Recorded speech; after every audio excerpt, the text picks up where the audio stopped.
नमस्कार दोस्तों, मैं हूं वंदना भारती और आप देख रहे हैं कमोडिटी इनसाइट्स। बहुत सारे सवाल आ रहे थे सिल्वर को लेके। एक ब्रूटल ट्रैप जो है वो हम लोगों ने सिल्वर में आता हुआ देखा है। जो कमोडिटी $30 की थी वो 2026 में $120 जाते हुए दिखाई थी। $120 से अब वो यहाँ पे $57 के करीब है। तो क्या यहाँ पे $35 के लिए एक रास्ता बन रहा है, या फिर हम कह सकते हैं कि यहाँ से $50 के करीब जो रिवर्सल हो सकता है, जो कि पहले इसका मेजर रेजिस्टेंस हुआ करता था। और क्या ऐसे फैक्टर्स हैं जो पिछले कुछ मतलब रैलीज के बाद जो मेजर करेक्शन आया उसमें अवेलेबल नहीं थे और अभी अवेलेबल हैं। और क्या ये जो मतलब की फॉल है इसे लंबे बेयर ट्रैप में फंसाएगा या लॉन्ग कंसोलिडेशन में बेयर सिल्वर को रख देगा। और पोर्टफोलियो आपका किस हिसाब से यहाँ पे होना चाहिए। सबसे पहले इसको जानने के लिए आपको आराम से चार्ट्स को देखना होगा और स्टडी यहाँ पे करनी होगी। आपके साथ ही रहते हैं। 1978 से हम लोगों ने एक चार्ट लिया सिल्वर का, और ये सिल्वर के चार्ट को आपके सामने मैंने ये लगाया। ये पहली रैली थी जब यहाँ पे सिल्वर में हम लोगों ने आता हुआ देखा। ये रैली आई थी 4.8 से लेके $57 तक की रैली थी। 752% बढ़ा था। साल कितना था, अगर ओवरऑल देखा जाए तो यहाँ से बढ़ना शुरू हुआ और 3 साल में ही इसने लगभग 752% का एक रिटर्न दिया। उसके बाद वापसी आया और जहां से बढ़ा वहीं पे ये लॉन्ग कंसोलिडेशन आ गया। ये समय मतलब यहाँ पे स्पेकुलेटिव मूवमेंट्स आई थी, आपको भी पता है, 1972 में, 1970s में, और वहां से प्राइसेस जो है लोअर साइड आई, फिर लॉन्ग कंसोलिडेशन में रहा। अगली रैली हमें मिली। पहली रैली तो आपने देख लिया, ये कब आई है, ये आपको आई है 70s वाले दौर में। अगली रैली हमारी आई है जब यहाँ पे थोड़ा सा शुरुआत हुआ और यहाँ पे ट्रैप आता हुआ हम लोगों ने देखा। और ये जो ट्रैप आया था ये क्यों आया था, अगर आप ध्यान देंगे तो आपको पता चलेगा। इंडस्ट्रियल यहाँ पे बाय मतलब की जो डिमांड था वो बढ़ता हुआ मतलब बढ़ता हुआ यहाँ पे दिखाई दिया। साथ में चाइना का एक बूम मार्केट टाइम था। और यहाँ पे देखा जाए तो ओवरऑल फोटो मतलब कि फोटोवोल्टाइक नहीं, यहाँ पे अगर आप कहेंगे कि जो फोटोग्राफी थी, फिल्म फोटोग्राफी से हम लोग डिजिटल पे आए थे और वो एक करेक्शन देता हुआ गया। लेकिन एक बेस जो पहले $8 $5 के करीब था, वो बेस कहाँ पे आया, $16 के करीब एक बेस बनता हुआ दिखा। फिर एक रैली आई आपको यहाँ पे करीब करीब ये 2019 से हम लेंगे तो ये आगे रैली आपको लगभग लगभग आ गई, लगभग आ गई आपको 95% की एक रैली आई। वहां से हम लोगों ने एक कंसोलिडेशन बनता हुआ देखा। तो यहाँ पे आपको $8 का एक बेस बना, लगभग $8 के करीब का $60 का बेस बना। ये बेस आपको ऊपर की तरफ आया $15। फिर एक नया बेस बना, ये आपको बना $30 का। काफी दिन तक ये टिका। फिर एक रैली जब यहाँ पे शुरुआत हुई, और ये आपको साल था 2023 के करीब की शुरुआत थी। 23-24 का था। 24-25-26 ये सबसे मैसिव रैली हम इसे बोलते हैं, लेकिन सबसे मैसिव रैली आई यहाँ पे थी जिसमें हमने 750% का रिटर्न आता हुआ देखा था। इस रैली में हम लोगों ने लगभग $20 $25 से चांदी को बढ़ता हुआ देखा। 410% बढ़ता हुआ देखा, यानी कि लगभग लगभग हम लोगों ने $25 से कितनी रैली देखी, इसके लिए मुझे स्क्वीज करना पड़ेगा, $120 की रैली यहाँ पे आते हुए देखी। अब $122 की जो रैली है, मतलब चांदी अब यहाँ पे $57 के करीब है। यहाँ के करीब, यहाँ $50 के करीब यहाँ पे एक रैली जो है वो रुकती हुई नजर आ सकती है। और फिर वापसी में हम एक अपसाइड जो आता हुआ देख सकते हैं। लेकिन सबसे बड़ी बात है कि मैंने एक डिटेल यहाँ पे पीपीटी बनाया है आपके लिए, ताकि आप यहाँ पे इस चीज को अच्छे से मतलब देख पाए। गोल्ड सिल्वर रेशियो की बात की जाए, गोल्ड सिल्वर रेशियो 2026 में लगभग इसने एक हायर साइड 25 में छुआ था, 107 का, जिसमें कि गोल्ड जो है वो काफी महंगा हुआ और सिल्वर यहाँ पे सस्ती होती हुई नजर आई। और इसके बाद देखेंगे तो लगातार सिल्वर जो है वो प्राइसेस बढ़ता रहा और गोल्ड इसके मुकाबले थमी रही, या रैली बहुत कम थी यहाँ पे। और हम लोगों ने लगातार 43.45 रेशियो आता हुआ देखा। अब ये रेशियो फिर से ज्यादा जा रहा है, 75:1 का। अब मुझे लग रहा है यहाँ पे कि प्राइसेस जो है, ये रेशियो जो है ये थमता हुआ नजर आएगा और एक बार एक मूवमेंट आएगी जिसमें कि चांदी गोल्ड से ज्यादा बढ़ती हुई नजर आएगी। आने वाले समय में लग रहा है कि चांदी जो है, अगर हम बात करें तो लगभग अगर इसके हम ले ले मतलब कि मूवमेंट्स को ले लें, और इसके लिए हमें मंथली से जाना पड़ेगा एटलीस्ट वीकली तक, ताकि आपको थोड़ा सा मतलब लंबा टाइम फ्रेम जोन तो हो, कवर ही हो, एक मेजर सपोर्ट आता हुआ दिखे। ये आपको करीब $50 से $51 के करीब का मिल रहा है। पहला तो यहीं पर है, दूसरा यहाँ पे है $50 के करीब का। यहाँ से एक अपसाइड मूवमेंट जो है वो धीरे धीरे बनता हुआ नजर आएगा और इस पर ये 80 तक आके रुक सकता है। तो डाउनसाइड रिस्क आपको करीब करीब $60 $8 का है। अपसाइड रिवर्सल्स का जो पैटर्न बन रहा है वो पहला तो आपको यहाँ पे $68 का रहेगा, दूसरा $80 का रहेगा। टाइम फ्रेम यहाँ पे क्लियरली बोल दूं, ये ईयर एंड का होगा फिलहाल, अभी ईयर एंड को ही लेके चले, शुरुआत हो सकती है मेजर अगस्त ऑनवर्ड्स, मतलब मूवमेंट जो है जुलाई से इनफैक्ट आना चाहिए, जुलाई एंड तक यहाँ पे आना चाहिए। तो ये तो बात होगी आपको प्राइस का।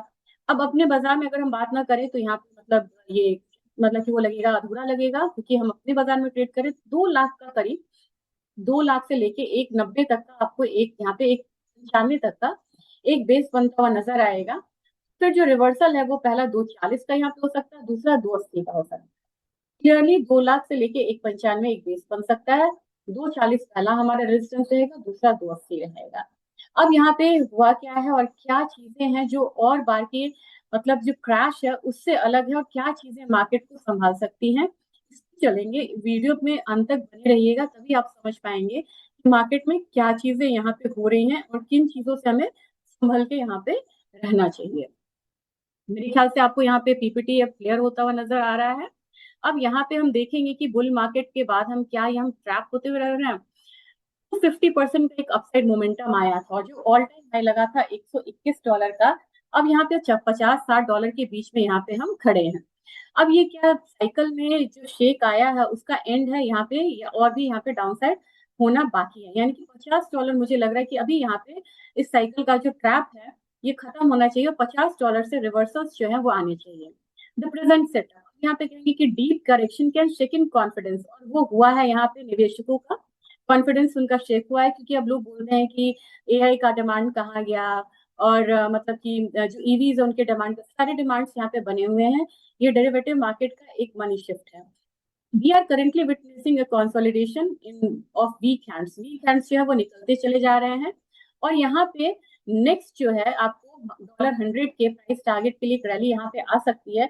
लेकिन इसमें यहाँ पे जरूरत है किनको एंटर करने की, इंस्टीट्यूशनल बायर को। इंस्टीट्यूशनल बायर्स कभी भी पीक पे यहाँ पे एंटर नहीं करते हैं, वो एंटर करते हैं आपको जब यहाँ पे रिस्क रिवॉर्ड रेशियो अच्छा होता है, यानी कि उनको बहुत अच्छा टाइम है जब $120 की चीज जो कि फंडामेंटली स्ट्रांग है और वो अब उन्हें $55-57 की मिल रही है। मैक्रो हेडविंड्स क्या आ गया था जिसकी वजह से प्राइसेस जो है डाउन साइड गई। डॉलर इंडेक्स में हम लोगों ने लगातार एक बड़ी स्ट्रांग मूव आते हुए देखी। अगर ट्रंप के स्टेटमेंट को अगर आप लें तो आपको पता चलेगा कि ट्रंप ने एक स्टेटमेंट यहाँ पे दिया था ऑलरेडी कि डॉलर जो है ये वीक है, ये स्ट्रांग होना चाहिए। अब उन्होंने बोला, अब यहाँ पे डॉलर को हम लोगों ने स्ट्रांग होता हुआ देखा, उन्होंने बोला कि क्रूड प्राइसेस हायर लोअर है, इनको हायर होना चाहिए, हम लोगों ने क्रूड प्राइसेस को हायर होता हुआ देखा। उन्होंने बोला कि क्रूड प्राइसेस में इन्फ्लेशन बढ़ रहा है, क्रूड प्राइसेस लोअर होने चाहिए, क्रूड प्राइसेस लोअर हुए, जियो पॉलिटिक्स को उन्होंने ऐसे मूव करा। अब उनका पहला ये है कि इंटरेस्ट रेट यहाँ पे लो होना चाहिए, जो कि पॉवेल ने बिल्कुल नहीं माना, लेकिन अब प्रेशर है तो इंटरेस्ट रेट उनको हो सकता है कि लोअर साइड के लिए वो प्रेशराइज करे, लेकिन फिलहाल इंटरेस्ट रेट की मतलब जो एक्सपेक्टेशन है हायर साइड है, जो कि प्राइसेस को एक अपसाइड मोमेंटम दे रहा है डॉलर इंडेक्स में, और ये प्रेशराइज कर रहा है सारे कमोडिटीज प्राइसेस को। दूसरी चीज है एआई रोटेशन। अब जितनी भी आपको स्पेकुलेटिव कैपिटल है वो शिफ्ट हो रही है कमोडिटीज से ज्यादा हाई ग्रोथ एआई इक्विटीज में, जहां 200 400 500% का रिटर्न आ रहा है, वो वहां शिफ्ट हो रही है। जब तक वहां पे फोमो हटेगा नहीं तब तक आप यहाँ पे बाइंग को आता हुआ नहीं देखेंगे। तो ये एक मनी शिफ्ट हुई है हॉकिश सेट। फेड ने अब यहाँ पे बोला कि 10 इयर्स यील्ड जो है ये 4.5% पे है, और ये मतलब नॉन यील्डिंग सिल्वर को थोड़ा सा प्रेशर देता हुआ नजर आ रहा है। लेकिन इसमें सबसे बड़ा जो रोल है अगर यूएस के बाद हम कहें तो ये चाइना और इंडिया का भी है। इंडिया ने यहाँ पे सिल्वर के इंपोर्ट को रेस्ट्रिक्ट कर दिया टोटली। अब आपको पता है कि लाइसेंस बेस्ड यहाँ पे मतलब कि इंपोर्ट्स होंगे, तो मतलब इंडिया का जो इंपोर्ट है 80% 85% तक डाउन हो गया। तो इंडिया हमारा मतलब कि सबसे बड़ा यहाँ पे कंज्यूमर में आता है चाइना के बाद। अब यहाँ पे चाइना की बात कर ले तो दो तीन मेजर इकोनॉमी है, उन्होंने सिल्वर के डिमांड को डीमोटिवेट किया है, मतलब कि डिस्करेज किया है। सप्लाई लीजिंग अब चाइना में मतलब मई में चाइना ने 174.4 टन को यहाँ पे भेजा है, यानी कि वर्ल्ड वाइड जो चाइना एक्सपोर्ट को रिस्ट्रिक्ट कर रहा था, और आपको याद होगा उन्होंने रिस्ट्रिक्शंस लगाए थे, वो चाइना अब एक्सपोर्ट कर रहा है। तो ये एक ईजिंग सप्लाई था। दूसरी चीज है कि इंपोर्ट जो है उनका प्लंज हुआ है, यानी कि 215.5 मतलब कि टन ही हुए हैं, और ये शार्प कॉन्ट्रास्ट था क्योंकि मार्च महीने में चाइना ने 800 टन का यहाँ पे इंपोर्ट करा था। अब आप 800 टन से सीधा 215 टन पे आ जाएंगे, तो यहाँ पे सप्लाई साइड थोड़ा सा स्मूथ होता हुआ नजर आएगा। सिल्वर का ये बहुत बड़ा कारण था। स्ट्रैटेजिक कोटास एक्सपोर्ट जो है वो ज्यादा यहाँ पे हुए हैं, लेकिन चाइना हमेशा जाना जाता है, जब भी प्राइसेस क्रैश होती हैं वो पैनिक ना होके वो अपने स्ट्रैटेजिक कोटास को बढ़ाता है। तो आने वाले समय में मैं आपको इन एडवांस बोल रही हूँ, आप सुनेंगे कि चाइना यहाँ पे मतलब जो मतलब स्टॉक प्राइस है उसको बढ़ा रहा है। अब यहाँ पे सिल्वर्स का डीएनए टेस्ट करेंगे और देखेंगे कि किस तरीके का रिकवरी रहा है, किस तरीके की क्रैश रही है। 2008 में 60% मार्केट यहाँ पे गिरी थी, यहाँ पे $9 का सपोर्ट आया था और वहां से रैली आई थी जो कि ऑल टाइम हाई ले गई थी विद इन 24 मंथ्स। यानी कि 2 साल में हम लोगों ने एक ऑल टाइम हाई आता हुआ देखा था और जबरदस्त मूव आई थी। 2009 और 11 में बुल रन आया, यहाँ पे करेक्शन आया था 20 to 35% का। इसके बाद क्या था कि बहुत बहुत सारे मतलब कि यहाँ पे सपोर्ट लेवल्स बने थे, लेकिन उसके बाद जो बुल रन आया इसे one of the strongest bull run in the history बोलते हैं। 2020 में जब कोविड आया तो 20-25% का एक फॉल आया। प्राइसेस जो $9 का फॉल था ये फॉल मतलब ऊपर की तरफ बढ़ता हुआ दिखा $12 to 15। Consolidation before next leg higher, लंबा कंसोलिडेशन था लेकिन बहुत लंबा कंसोलिडेशन भी नहीं था, ये थोड़े दिन का कंसोलिडेशन था, उसके बाद हम लोगों ने जबरदस्त मूव आते देखी। 2026 में 50% हम यहाँ पे डाउन आ चुके हैं, 50-55 सपोर्ट जोन है और ये हेल्दी रीसेट है आपको, क्योंकि 250% की रैली, यानी कि 3 साल में तुम लोगों ने 400% का रैली देखा था, 2 साल में 250% का रैली। उसके बाद ये एक रीसेट बटन है जो कि इसे आगे अपसाइड देगा। अब आपको ये तो चार्ट में मैंने समझा दिया है कि 2008 में क्रैश आया था तो किस तरीके से हुआ था, 2009 में यहाँ पे पुल बैक आया 28% का करेक्शन, यहाँ पे कैसे 25% आया, लेकिन हम आगे बात करेंगे। Why it is different in this cycle? AI electronics, data centers proliferations and AI hardware electrifications. अब इंडिया भी आपको एआई पे ध्यान दे रहा है, जापान दे रहा है, ताइवान दे रहा है, इसके बाद चाइना दे रहा है, मतलब और यूएस दे रहा है। तो ये जो एआई की स्टोरी है ये झूठी नहीं है, इट्स फैक्ट बेस्ड और यहाँ पे इसकी डिमांड जो है सिल्वर की वो बनी हुई है। इलेक्ट्रिफिकेशन जितने भी यहाँ पे होंगे वो मेटल इंटेंसिव होते हैं और सिल्वर जो है इरिप्लेसेबल है, किसमें? हाई कंडक्टिविटी एप्लीकेशंस में, क्योंकि सिल्वर जो है वो वायर्स को ठंडा रखता है। तो स्टिल जो फंडामेंटल्स है वो इंटैक्ट है और सोलर ईवीज जो है वो 20% ऑफ ग्लोबल डिमांड को सिल्वर को लॉक करते हैं। अब आप सड़क पे गाड़ियों को देखिए मतलब ईवीज को और अंदाजा लगाएं कि सिल्वर की डिमांड यहाँ पे बिल्कुल क्रैश हो गई है या सिर्फ डेरिवेटिव मार्केट में ये क्रैश आया है। अगर आपको नंबर ऑफ ईवीज व्हीकल्स सामने में ज्यादा दिखते हैं तो समझिए कि जो डिमांड है वो कंटिन्यू है। ग्लोबल जो कंजम्पशन है ये यहाँ पे पास किया 1.2 बिलियन आउंसेस की बात यहाँ पे हो रही है, जबकि सप्लाई साइड यहाँ पे 6 साल के लोअर साइड पे है, डेफिसिट में है। अब यहाँ पे आप बोलेंगे कि क्या मतलब मेजर मतलब कि मॉनेटरी अनसर्टेनिटी क्या है यहाँ पे? मेजर स्टेट ओन जो बैंक है चाइना में उन्होंने 140% मार्जिन बढ़ाए हैं। छोटे छोटे जो बैंक हैं जो ट्रेडिंग मतलब कम्युनिटीज हैं उनको बैन किया जा रहा है गोल्ड और सिल्वर ट्रेड के लिए, इसकी वजह से भी काफी ज्यादा परेशानी हुई है इस काउंटर में। अच्छा, investors continue flow to precious metal as hedge against fiat currencies. तो जैसे जैसे ये मतलब कि लोअर साइड आएगा ना, एक बार फिर से हम वहां पे जिनको आता हुआ देख सकते हैं। रेशियो की बात करूंगी अब, क्योंकि रेशियो मैंने आपको दिखाया था 2011 में जब पीक आया था हमारा, अभी तो हमारा 70-75 के करीब आप देख रहे हैं कि जाता हुआ मैंने आपको दिखाया था। लेकिन ये रेशियो जब आया था तो सिल्वर इतनी स्ट्रांग हो गई थी कि 2011 में सोना के मुकाबले 32:1 का रेशियो था। करंट टारगेट हमारा 50:1 से लेके 30:1 है, यानी कि आने वाले समय में आपको ज्यादा जो है मूवमेंट वो सिल्वर में आती हुई दिखाई देगी। और ये चीज हमेशा एनालिस्ट बोलते हैं कि सिल्वर की जो रैली है वो स्टेबल नहीं रहती, वहां से हमेशा शार्प करेक्शन आता है। पोस्ट करेक्शन बाइंग्स जो है वो बढ़ सकती है कहाँ कहाँ पे? फिजिकल बार्स और पॉइंट्स में lower prices typically trigger 15-20% search.